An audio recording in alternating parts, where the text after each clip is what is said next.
সন্তানকে ঘিরে তার মা বাবার কত দায়িত্ব থাকে, তাই না?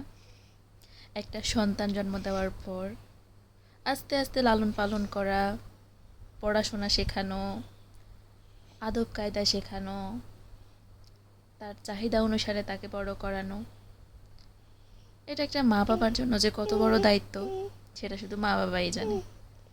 এত যত্ন করে আগলে রেখে যে সন্তানটাকে মা বাবা বড় করে, বিশেষ করে মেয়েদের ক্ষেত্রে, দিন শেষে কিন্তু তাদের জন্য একটা বিয়ের ব্যবস্থা করা হয়। বিয়ে নামক শব্দটা কিন্তু অনেকটা বেশি আনন্দের, কিন্তু তার সাথে মা বাবার জন্য একটু বেশি কষ্টদায়ক, কারণ তার সন্তানটা আর তার কাছে স্থায়ীভাবে থাকছে না, শ্বশুর বাড়ি বাবার বাড়ি মিলিয়ে তাকে থাকতে হয়। এটা সবার ক্ষেত্রে। যাই হোক, বাড়িতে বিয়ে হয়েছিল, ছোট ছোট ভিডিও ক্লিপ আপনাদের সাথে শেয়ার করা হয়েছিল। আমাদের অনেক নিয়ম কানুন আছে, আমাদের হিন্দুদের ভিতরেও কিন্তু এক এক জেলায় এক এক রকমের বিয়ের রীতিনীতি থাকে। এই ছোট্ট ছোট রীতিনীতিগুলো যে কত সাবধানে পালন করতে হয়, সব বুঝে শুনে মনে করে করে সব কিছু পালন করতে হয়।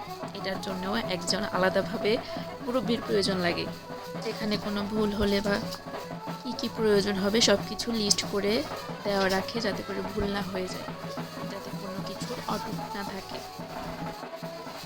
আমাদের যেটা প্রথমে করা হয় বিয়ের দিন, এটা হচ্ছে বৃদ্ধি শ্রাদ্ধ। এটা বৃদ্ধি শ্রাদ্ধ হওয়া শেষ করে এরপরে আর সকাল থেকেই তো কাটাকাটি শুরু করে দিয়েছিল, যেহেতু রাতে প্রোগ্রাম, এই জন্য সকাল থেকেই বাজার করে নিয়ে আসার পর কাটাকুটি শুরু করে দিয়েছে। সবজি বাজারগুলো আগেই করে রেখেছিল, আর মাছ মাংসর বাজার সকালবেলায় করেছিল।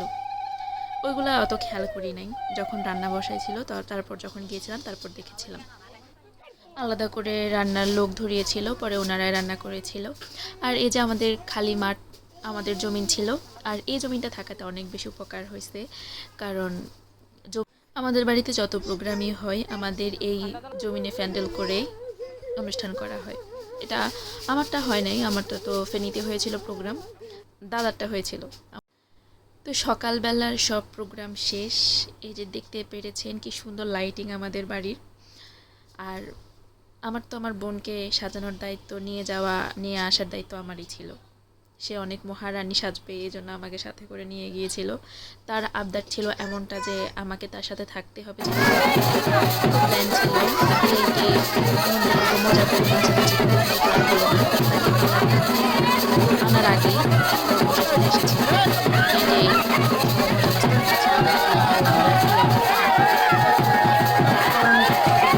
নিয়ে আসতে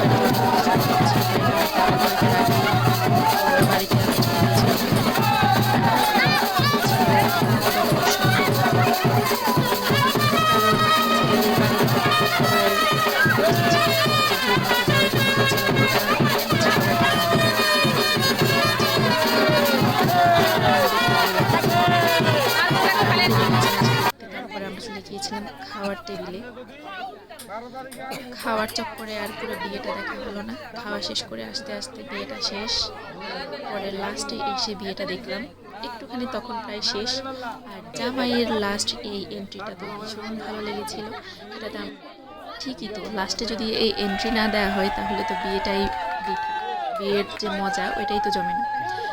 তো এদিকে বিয়ে শেষ, এখন ঘরে আমাদের বাসা খেলার নিয়ম রীতি চলছিল, কিন্তু ওইদিকে আর দেখা সম্ভব হয়নি। আর এটা ভেবে আক্ষেপ করতেছিলাম যে আমাদের এতদিনের প্রোগ্রাম, আমাদের এতদিনের প্ল্যান, এত আশা, কি সাজুগুজু করব না করব, তার সমাপ্তি হলো। কিন্তু দিন শেষে সব কিছু ভালোই হয়েছিল, সুন্দরভাবে হয়েছিল, মনের মতো করে হয়েছিল, মজা মাস্তি করেছিলাম। তো যাই হোক, এরপরে আমরা বিয়ের পরে আমরা তো যে মালা বদলে নাচতে পারলাম না, একটা আক্ষেপ থেকে গেল। এরপরে আমরা জায়গা খুঁজতেছিলাম যে কোথায় নাচবো। তো সবাই আমরা মেয়েরা ছেলেরা মিলে নাচানাচি শুরু করে দিলাম। আর কিছুক্ষণ নাচানাচি করে এরপরে আমাদের মনের আক্ষেপটা শেষ করলাম।